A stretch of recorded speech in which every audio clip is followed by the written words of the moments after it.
توڑ کے رکھ دیتی ہے۔ جناب عبد المطلب کو اللہ نے 10 بیٹے عطا کر دیے حارث کے علاوہ۔ اب ان بیٹوں کو لے کر جمع ہوئے، سارے لوگوں کو اپنے ساتھ جمع کیا اور بیٹوں کے نام لکھے اور قرہ کروایا۔ جب بیٹوں کے نام لکھ کے قرہ کروایا تو نام جناب عبداللہ کا نکل آیا، سلام اللہ علیہ۔ ان کا جب نام نکلتا ہے تو اس وقت سارے لوگ کہتے ہیں، اور جناب ابو طالب کے سگے بھائی تھے، یہ سگے ماں جائے تھے، تو انہوں نے کہا اگر کسی اور کا نام ہوتا تو میں احتجاج نہ کرتا، لیکن یہ میری ماں کا سگا ہے، میں اپنے بھائی کو ذبح نہیں ہونے دوں گا۔ جناب عبد المطلب کہتے ہیں میں سردار ہوں، میری ایک بات ہے، میں اپنی بات سے پیچھے نہیں ہٹ سکتا۔ اب بات سارے چونکہ اتنا اس چہرے میں نورانیت تھی اور کشش تھی کہ کوئی ایک بندہ بھی ان کو ذبح کروانے پہ تیار نہیں تھا۔ بات جب بہت زیادہ پھیل گئی تو ایک بڑی عمر کی خاتون تھی، جب کوئی نزاع ہو جاتا، جھگڑا ہو جاتا تو اس خاتون کے پاس چل کے جاتے اور وہ خاتون اس نزاع کو حل کر دیتی تھی۔ یہ سارے لوگ وہاں چل کر گئے ہیں اور ان کے سامنے بات رکھی، انہوں نے کہا میں تمہاری بات کو بھی سمجھ چکی ہوں اور تمہاری کیفیت کیا ہے اس کو بھی میں جان چکی ہوں، اب میں تمہارے سامنے یہ ایک بات رکھتی ہوں کہ جب تم سے کسی کا خون ہو جائے تو تم بدلے میں اس کو خون بہا کیا دیتے ہو؟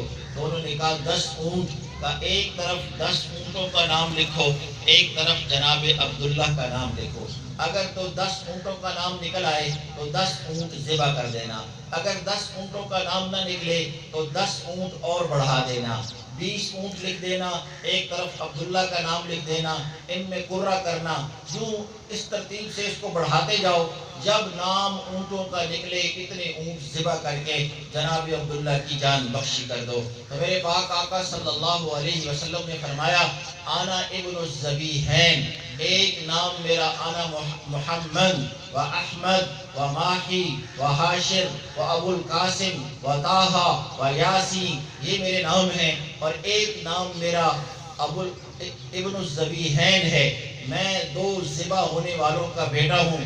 تو عرض کی گئی یا رسول اللہ پہلے ذبح ہونے والے تو جناب اسماعیل تھے، دوسرے ذبح ہونے والے کون ہیں؟ تو یہ پوری بات میرے پاک آقا صلی اللہ علیہ وسلم نے بیان فرمائی جو میں آپ کے سامنے عرض کر رہا ہوں۔ میرے پاک آقا نے فرمایا پھر جب بات پورے 100 اونٹوں پہ چلی گئی تو پھر قرہ کیا گیا تو 100 اونٹوں کا نام نکلا، پھر جناب عبد المطلب نے 3 دفعہ قرہ کروایا تو اونٹوں کا نام نکلا، پھر اونٹ ذبح ہوئے اور گوشت تقسیم ہوا، ہر کچے پکے مکان کے اندر ہر غریب اور ہر مسکین اور ہر اعلیٰ و عرفہ کو گوشت پہنچتا ہے، تو ایک چرچا ہوتا ہے کہ اتنی بڑی جو خیرات ہے یہ کس سلسلے میں ہو رہی ہے، کس مقصد میں ہو رہی ہے، کس بات کے لیے ہو رہی ہے؟ تو جواب ملتا ہے کہ یہ جناب عبداللہ کو جو ذبح کرنا تھا، ان کی منت تھی، اس جان بخشی کے سلسلے میں یہ کیا گیا ہے۔ تو پھر یہ ایک چرچا اور پیغام تھا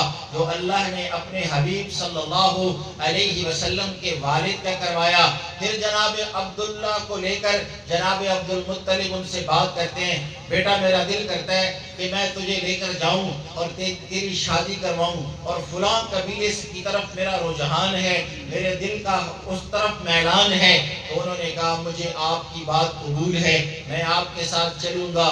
جناب عبداللہ کو لے کر جناب عبد المطلب چلتے ہیں، ان کے ساتھ ایک خادم ہے، دونوں باپ بیٹا ہیں، اور پہاڑ پر سے جب اترنے لگے، پہاڑ چڑھنے لگے تو جناب عبداللہ کجاوا میں تھے اور جناب عبداللہ کسی ضرورت سے نیچے اترے، اور اسی طرح چلتے چلتے پہاڑ کی اس جگہ پہ پہنچ گئے جہاں پہاڑ کے درمیان میں راستہ تھا اور سامنے ایک چھوٹی سی کٹیا تھی، اس کے اوپر ایک خاتون کتاب کھول کے بیٹھی ہوئی تھی، اور کئی عرصوں سے وہ یہاں کتاب کھول کے ہر روز صبح کو بیٹھتی تھی کہ اس کی کتاب میں لکھا ہوا تھا کہ یہاں ایک باپ ہوگا، ایک بیٹا ہوگا، اور ایک اونٹ پہ ان کی سواری ہوگی، اور وہ یہاں آئیں گے، اس پہاڑ سے اتریں گے، ان کی مرضی اور نیت میں نکاح کرنا ہوگا، اور یہ جس سے نکاح کیا جائے گا، یہ جو لڑکا ہوگا، اس کی گود میں اللہ اپنے پیارے حبیب صلی اللہ علیہ وسلم کو جنم دے گا، اب یہ عورت ہر روز کتاب لیتی ہے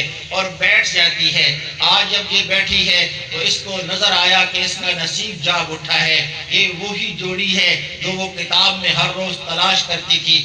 آج جب وہ قریب آئے تو یہ عورت دوڑی دوڑی نیچے آئی اور اس نے آ کر کے روک کر کے کہا میں آپ سے عرض کرتی ہوں کہ آپ نکاح کے لیے جا رہے ہیں؟ کہا بالکل نکاح کے لیے جا رہے ہیں. کہا میں جوان ہوں, خوبصورت بھی ہوں, آپ میرے ساتھ اپنے بیٹے کا نکاح کریں. انہوں نے کہا یہ تو نہیں ہو سکتا, ہم تو بنو زہرہ کے قبیلے میں جائیں گے اور وہاں نسبت ہو چکی ہے, وہاں نکاح کریں گے. اس عورت نے پوری منت سماجت کی لیکن اس کی بات نہیں مانے گی کیونکہ منظور خدا یہ نہیں تھا. آپ وہاں سے چلے ہیں اپنے ابا کے ساتھ اور بنو زہرہ کے قبیلے میں پہنچے ہیں.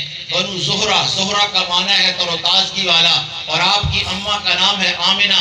آمنہ کا معنی ہے امن والی, دوسرا معنی ہے امانت والی. ان کا چناؤ ہو چکا تھا.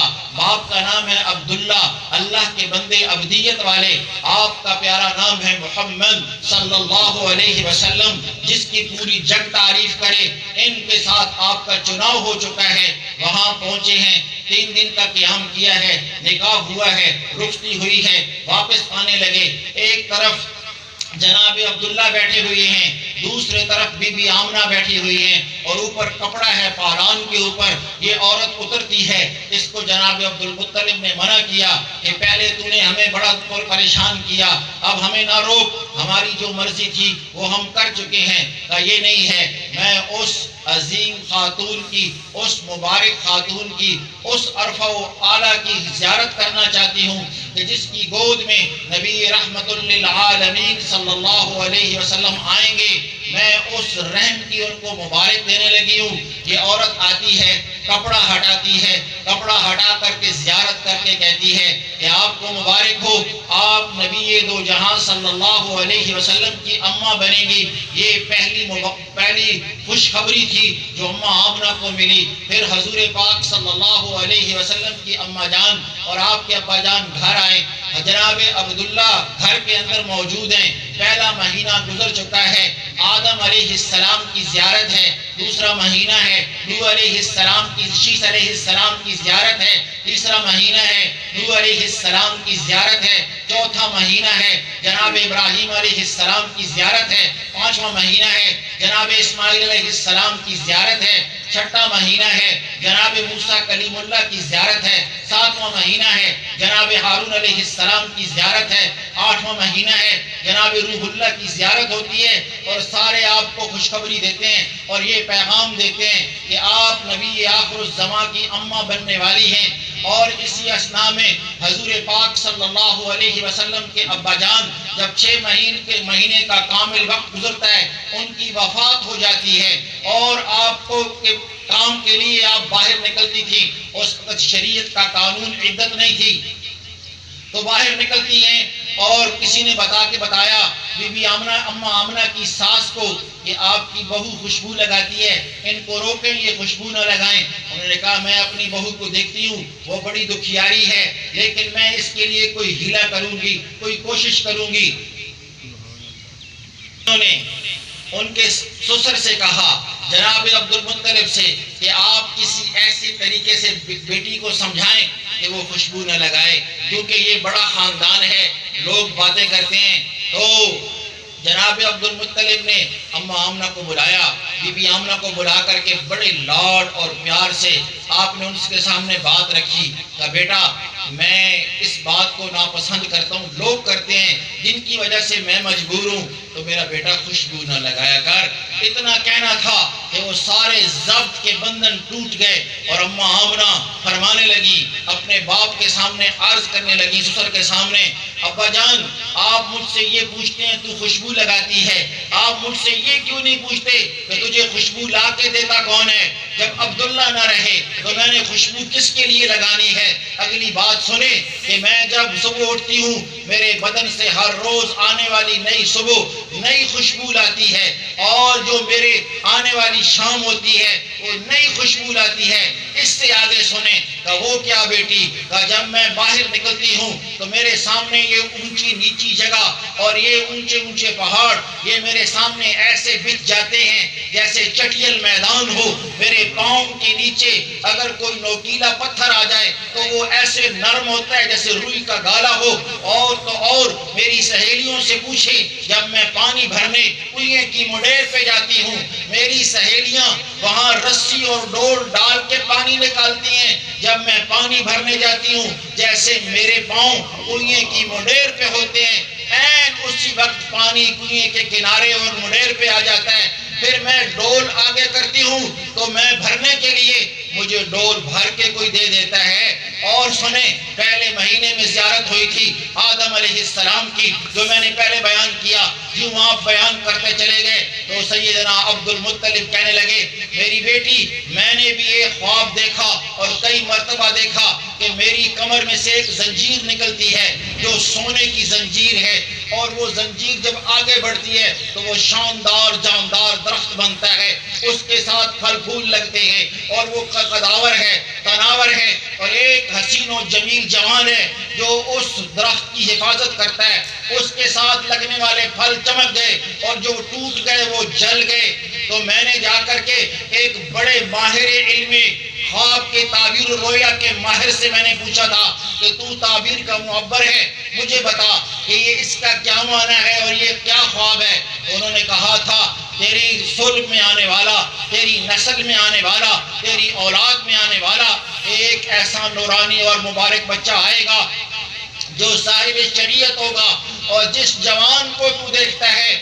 کہ وہ جوان اس دین کی، اس درخت کی حفاظت کرتا ہے، وہ اپنی شریعت کا محافظ ہے، اور یہی وہ ہستی ہے جو تجھے چمکائے گا۔ کہ میری بیٹی مجھے لگتا ہے کہ وقت آ گیا ہے کہ یہ وہی بچہ جو تیری گود میں آنے والا ہے، جو میں نے تجھ سے باتیں کی اس کو دل پہ نہ لینا۔ اب دونوں منتظر ہیں۔ این اس وقت 4 قول ہیں، 4 ربیع الاول کا قول ہے، 8 ربیع الاول کا قول ہے، 9 ربیع الاول کا قول ہے، اور قول مشہور 12 ربیع الاول ہے۔ اب وہ گھڑی آ گئی، این اس وقت جب مکے کی دھرتی پر آپ سیرت کی کتابیں اٹھا کے پڑھیں، این اس وقت جب مکے کی دھرتی پر، این اس وقت جب مکے کی دھرتی پر صبح صادق ہو رہی تھی، سچی صبح طلوع ہو رہی تھی، این اس وقت 4:15 پر حضور نبی کریم صلی اللہ تعالیٰ علیہ وسلم دنیا میں تشریف لاتے ہیں۔ اور آج منظر کیا ہے، اماں آمنہ دراز ہیں، پاس ام ایمن کھڑی ہیں کہ حضور پاک صلی اللہ علیہ وسلم کے گھر کے کیواڑ کھلتے ہیں اور حسین و جمیلہ خاتون اندر داخل ہوتی ہیں۔ کہ تم کون ہو جو اس بڑے گھرانے کے اندر بغیر اجازت کے آ گئی ہو؟ کہ ناراض نہ ہونا، ہم اللہ کے رسول صلی اللہ علیہ وسلم کی آمد میں آئی ہیں یا میلاد کی خوشی میں آئی ہیں۔ جو الفاظ بھی کہنا چاہیں وہ یہاں سے ہٹ نہیں سکتے کہ ہم آپ کی ولادت و باسعادت کی خوشی میں آئی ہیں اور مبارک دینے آئی ہیں کہ آنے والے رحمت للعالمین صلی اللہ علیہ وسلم ہیں۔ اسی اثناء میں اللہ کے پیارے حبیب دنیا میں آپ کی ولادت ہوتی ہے، جنم مبارک ہوتا ہے، اور یہ خواتین اس روشنی کو دیکھتی ہیں اور غائب ہو جاتی ہیں، اور ام ایمن آتی ہیں، آپ کو اٹھاتی ہیں۔ تو عجب منظر ہے کہ جس بچے کے ابھی چند سیکنڈ نہیں ہوئے دنیا میں آئے ہوئے، اب کیا ہو رہا ہے، آپ نے سجدہ کیا، مکمل سجدہ کیا۔ ام ایمن کہتی ہیں آپ کے بدن کے اوپر قدرتی سطر تھا، پھر آپ کو جب سجدے سے فارغ ہوئے آپ نے پورا سر اٹھایا، بائیں ہاتھ پہ پورا زور دیا، انگلی کو اوپر بلند کیا کہ اب کائنات میں ایک کا چرچا کرنے والا کائنات میں آ چکا ہے۔ پھر ام ایمن کہتی ہے میں نے آپ کو اٹھایا تو کیا عجیب منظر تھا، جسم دھلا دھلایا، پاک پوتر مادرزاد ختنہ ہو چکا تھا، اور اس عالم کے اندر آپ کی ناف کٹی ہوئی تھی۔ میں نے آپ کو اٹھایا، کپڑے میں لپیٹا، اماں کے پاس ڈالا، کہ میں نے اماں کے پاس آپ کو ڈالا، اور میں ایک برتن لینے گئی تھی، جو برتن ہم نے بنوا کے رکھا تھا۔ تو حماد کا عقیدہ تھا کہ جو بچہ رات کو پیدا ہوتا ہے اگر ماں اس کو دیکھ لے بچے کو آسیب ہو جاتا ہے۔ کہ ہم نے وہ برتن لایا اور آپ کے چہرے کے اوپر رکھا تو غیبی حاطب نے برتن کو توڑ دیا اور اس نے صدا دی، بی بی صاحبہ یہ وہ چہرہ نہیں ہے جس کو چھپایا جائے، بلکہ اللہ اس چہرے کے نور کے طفیل اپنا تعارف کروائے گا۔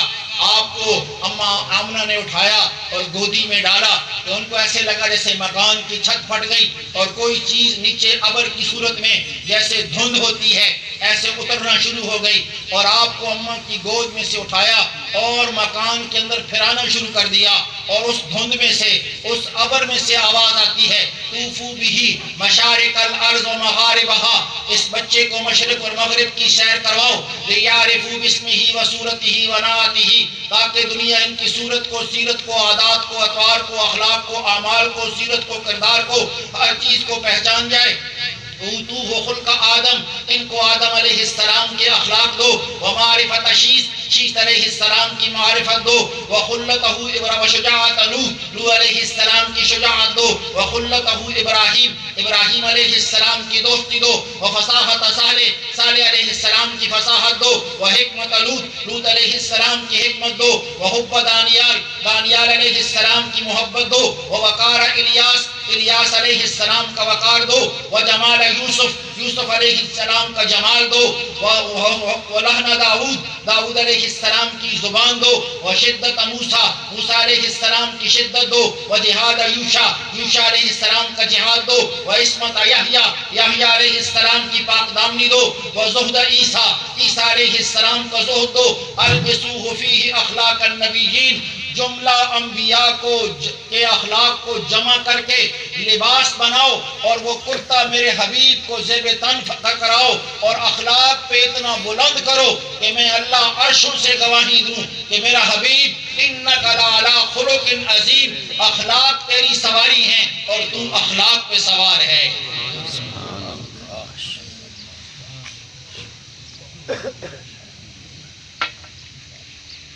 یہ مقام، یہ بلندی کتنے ابھی چند منٹ ہوئی ہیں، چند سیکنڈ، چند منٹ اور چند لمحات، کہ اتنی بلندی جس ہستی نے پائی تو 63 سال کی زندگی میں ان کی بلندی کا کیا عالم ہوگا، اور بلندی کس کمال پہ پہنچی ہوگی۔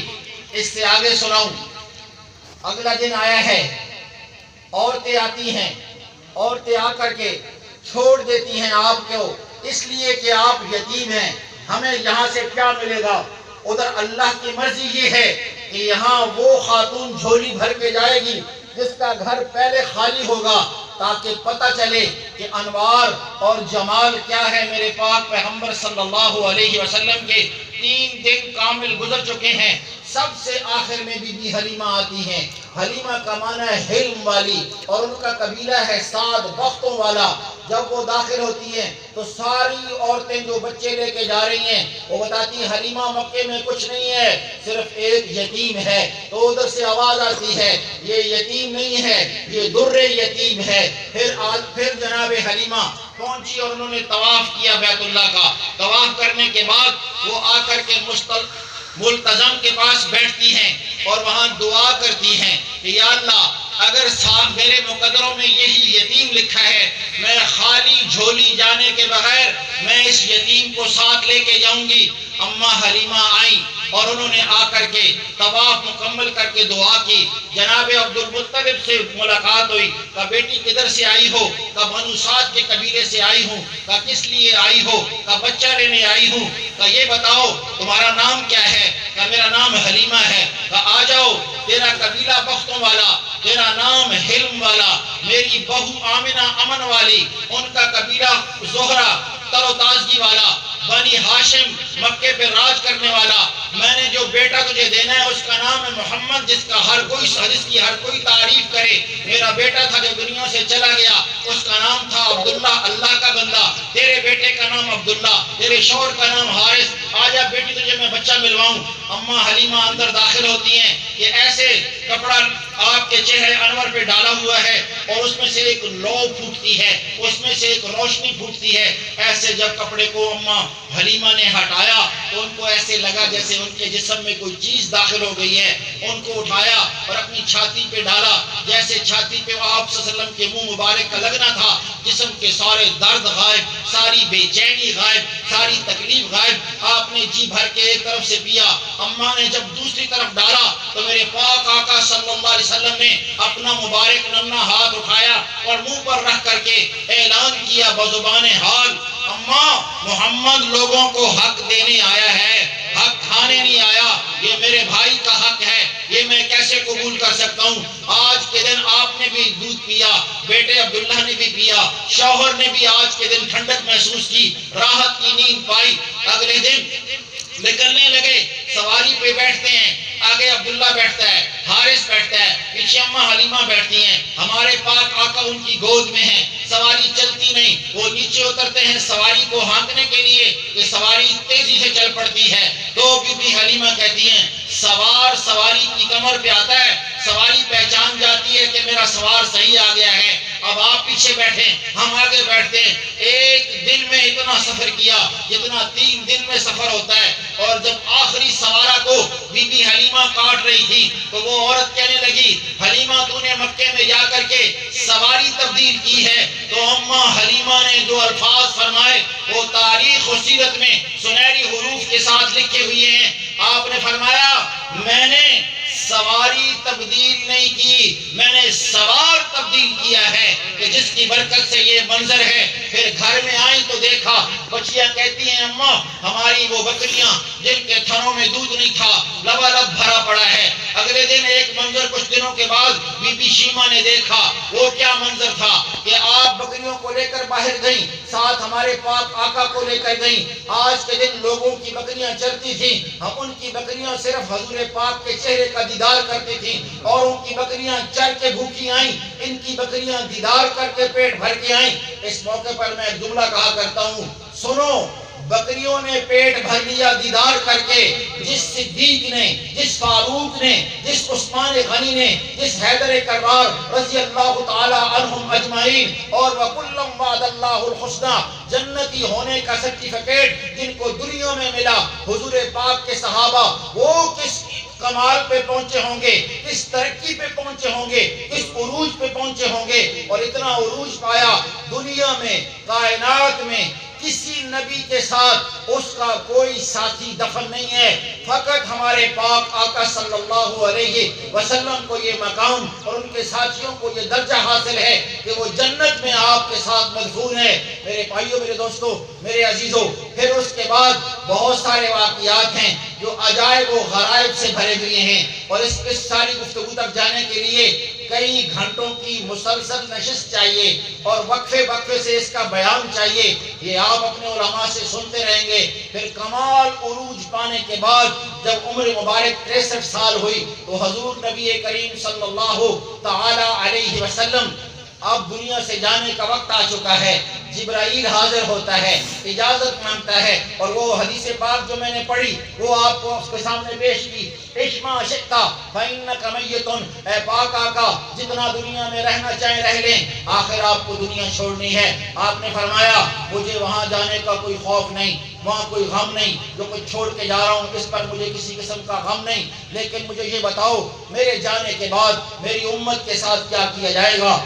حضرت جبرائیل اللہ کی بارگاہ میں حاضر ہوتے ہیں، اور اللہ آپ کی بات سننے کے بعد سن چکے ہیں، جبرائیل واسطہ ہیں، اور اس واسطے سے یہ بات ہم تک پہنچنی تھی۔ تو کیا کہا، آپ جا کر میرے پاک حبیب کو بتا دیں صلی اللہ علیہ وسلم آپ کے جانے کے بعد آپ کی امت کو تنہا نہیں چھوڑا جائے گا۔ اب اسرائیل آئے، اجازت مانگی، روح قبض کرنی شروع کی۔ جب روح ناف پہ پہنچی آپ نے فرمایا آج مجھے بڑی تکلیف ہو رہی ہے، اتنی تکلیف مجھے زندگی میں نہیں ہوئی۔ تو اسرائیل عرض کرتا ہے حضور جیسے پھول کی پتیاں کسی کے جسم کے اوپر ملی جائیں، میں تو ایسے آپ کے ساتھ معاملہ کر رہا ہوں۔ فرمایا تو اتنی نرمی کر رہا ہے، مجھے اتنی تکلیف ہو رہی ہے، میری امت کے جن گناہگاروں کو تو تکلیف دے گا ان کا کیا حال ہوگا۔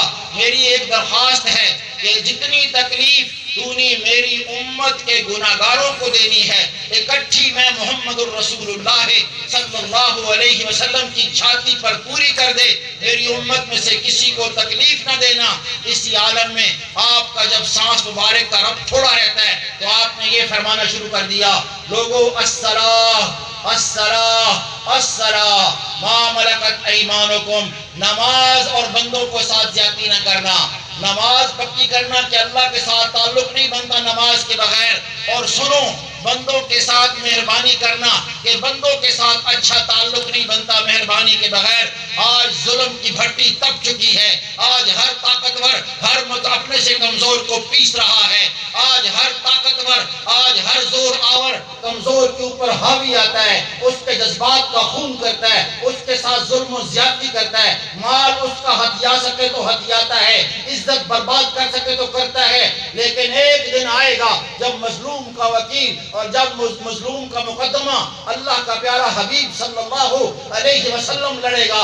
اس دن ظالم برباد ہوگا. الظلم ظلمات یوم القیامہ. قیامت کے دن ظالم کا چہرہ ایسے کالا ہوگا جیسے توے کا جو تلا ہوتا ہے, جیسے تھلواں حصہ, جیسے نچلا حصہ, جیسے وہ سیاہ ہوتا ہے. ظالم اسی طرح برباد ہوگا.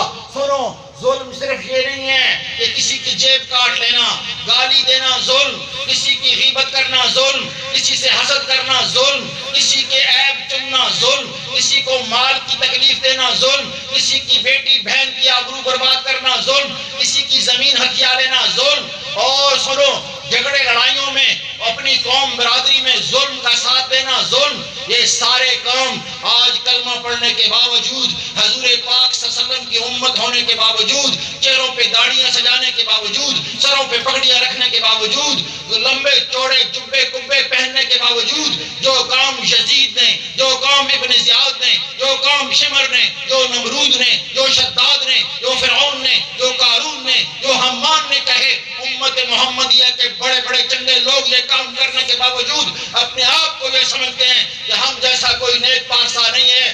سنو سنو میرے پاک آقا نے فرمایا قیامت کے دن کا سب سے بڑا غریب, قیامت کے دن کا سب سے بڑا کمی, قیامت کے دن سے سب سے بڑا گھٹیا, قیامت کے دن کا سب سے بڑا کمینہ وہ شخص ہوگا جو دنیا میں اتنی نیکیاں کر کے آئے کہ پہاڑوں کے برابر ہوں, لیکن بندوں کے حقوق مارے ہوئے ہوں. اور قیامت کے دن لایا جائے گا, ایک طرف اس کے پہاڑوں کے برابر نیکیاں, دوسری طرف اس کے حقوق مارنے والے لوگ جن کا اس نے حق کھایا, اس طرح سے ظلم کیا, وہ کھڑے ہوں گے. پہلا لایا جائے گا, نیکیاں دی جائیں گی, اسے راضی کر کے بھیجا جائے گا. پچھلا لایا جائے گا حتیٰ کہ نیکیاں ختم, پھر فیصلہ ہوگا اس کے گناہ, اس کے ان لوگوں کے گناہ اس پر ڈالو اور اس کو ہمیشہ ہمیشہ کے لیے جہنم کا ایندھن بنا دو. فرمایا یہ شخص قیامت کا سب سے گھٹیا شخص ہے. تو اپنے اللہ سے وعدہ کریں میرے بھائیوں, زندگی انصاف کی گزاریں, سوکھی روٹی کھانے پہ اپنے لیے فخر سمجھیں, لٹھے کا لباس پہننے کی بجائے, ململ کی قمیض پہننے کی بجائے کوئی گھٹیا لباس اون کا پہن کر زندگی گزار لیں. اللہ جنت کے وہ جوڑے پہنائے گا جو آپ کی آنکھوں کو ٹھنڈا کر دیں گے, اور اللہ اتنی عزت دے گا, اور اللہ اتنی بلندی دے گا, اور اللہ اتنا مقام دے گا, اور اللہ اتنا عروج دے گا, اور اللہ اتنا خوش کرے گا کہ آنکھیں ٹھنڈی ہو جائیں گی. وقت میرا ساتھ نہیں دے رہا, وقت ختم ہو جاتا ہے. میری آپ سے درخواست ہے میرے بھائیوں, نماز ہمارا حق ہے, اللہ کا حق ہے, ہمارا اللہ سے تعلق بنے یہ ہماری ضرورت ہے, میری جان کا حق ہے.